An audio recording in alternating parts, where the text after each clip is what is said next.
Hello दोस्तों, मैं हूं क्षितिज, आपका होस्ट और आपका दोस्त। चलिए हमारी आज की वीडियो स्टार्ट करते हैं। तो आज हम बात करने वाले हैं मिस्टर वॉरेन बफेट के टॉप 10 रूल्स के बारे में।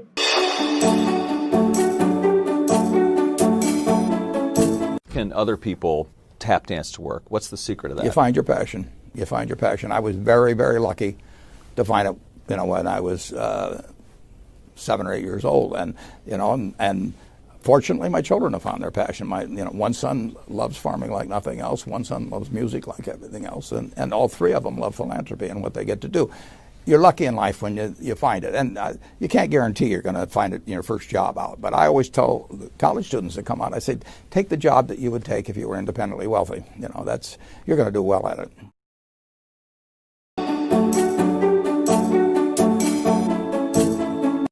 If you think you're going to be a lot happier if you've got 2x instead of x, you're probably making a mistake. I mean,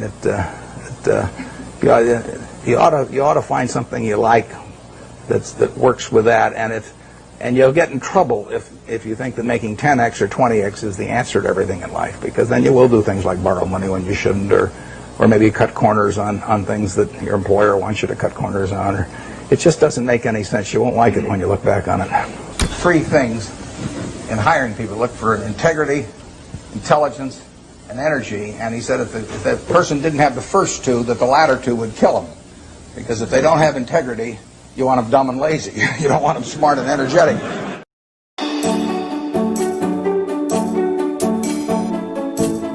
It never bothered me if people disagreed with what I thought, as long as I felt I knew the facts. I mean, there's a whole bunch of things I don't know a thing about. I just stay away from those.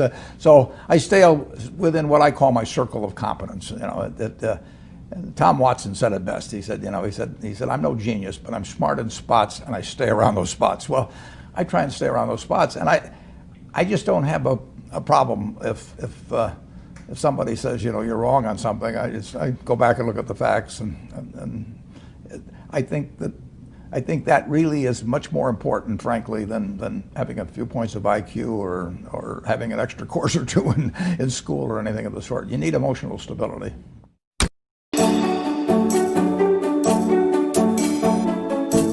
I just read and read and read. I probably read 5 to 6 hours a day. I don't read as fast now as when I was younger, but I read 5 daily newspapers. I read a fair number of magazines. I read 10Ks. I read annual reports, and I read a lot of other things too. So I've always enjoyed reading. I love reading biographies. Famous lesson about a margin of safety, that you don't drive a truck that weighs 9,900 pounds across a bridge that says limit 10,000 pounds, because you can't be that sure about it. If you see something like that, you go down a little further down the road and you find one that says limit 20,000 pounds, and that's the one you drive across.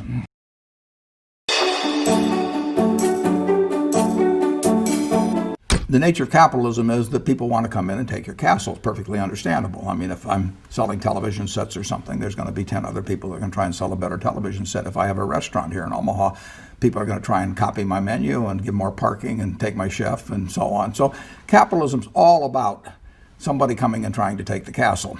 Now, what you need is a castle that has some durable competitive advantage, some castle that has a moat around it.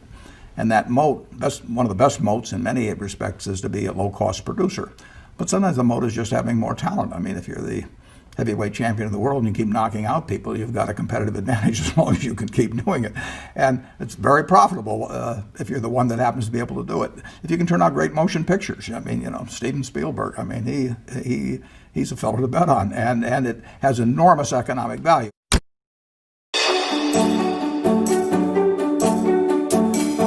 You'd be surprised at my days. I mean, they're very unstructured. No meetings, none. I mean, I don't like meetings, and I read a lot. I wish I were a faster reader. I'd get more done. But I do read a lot, and I'm on the phone a moderate amount.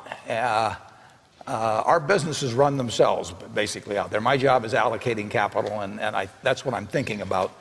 But I don't like to have things all packed hour to hour to hour. And Bill and I are both extraordinarily lucky. I mean, we really get to do what we like to do, the way we want to do it, with people that we choose to be around, and they're terrific. I mean, we've really got everything our way, and we're very fortunate. And in his world, he has a different kind of pace than I have, but we both love it the way we do it. And my guess is that we're each the most productive in that particular mode too, because it fits our personalities and aptitudes.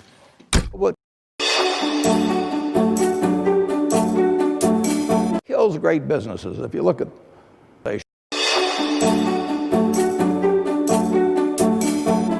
Who was Ben Graham? He was your primary mentor, model? He was a wonderful man, and he was my professor at Columbia. I read his book when I was 19 at the University of Nebraska, and I'd started investing when I was 11, and I started reading about it when I was like 7. So I'd gone through I read every book in the Omaha Public Library that there was by the time I was 12 on investing and stock market.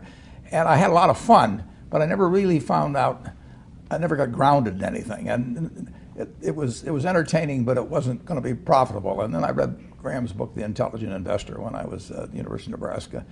And that just opened the whole thing up to me. Yeah, and I named my oldest son is named Howard after my dad, Graham Buffett, and he was a marvelous man. Never expected anything from me in return. Ben Graham, in his low teens, looked around and he looked at the people he admired, and he said, I want to be admired, so why don't I just behave like them? And he found there was nothing impossible about behaving like them.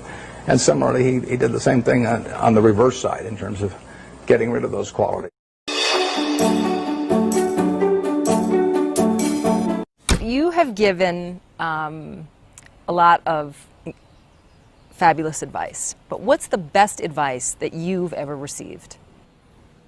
Well, I received it in a variety of forms, particularly from my father when I was very young. But I mean, he basically, I think, taught me how to live. Not that I did it perfectly or anything like that, but I mean, he was giving me lessons, but he wasn't doing it by preaching to me. He was doing it by example. But basically, well, the biggest lesson, in a sense, I got is the power of unconditional love. I mean, I think there is no power on earth like unconditional love. And I think that if you offer that to your child, I mean, you're 90% of the way home. And there may be days when you don't feel like it. It's not uncritical love.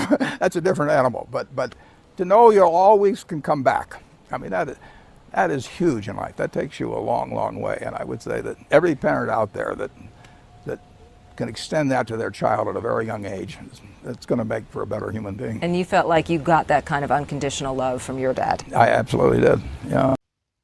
अगर आपने अभी तक अपना demat account नहीं खुलवाया है तो description में डीमैट अकाउंट ओपनिंग लिंक है, आप उसके थ्रू अपना डीमैट अकाउंट खुलवा सकते हैं।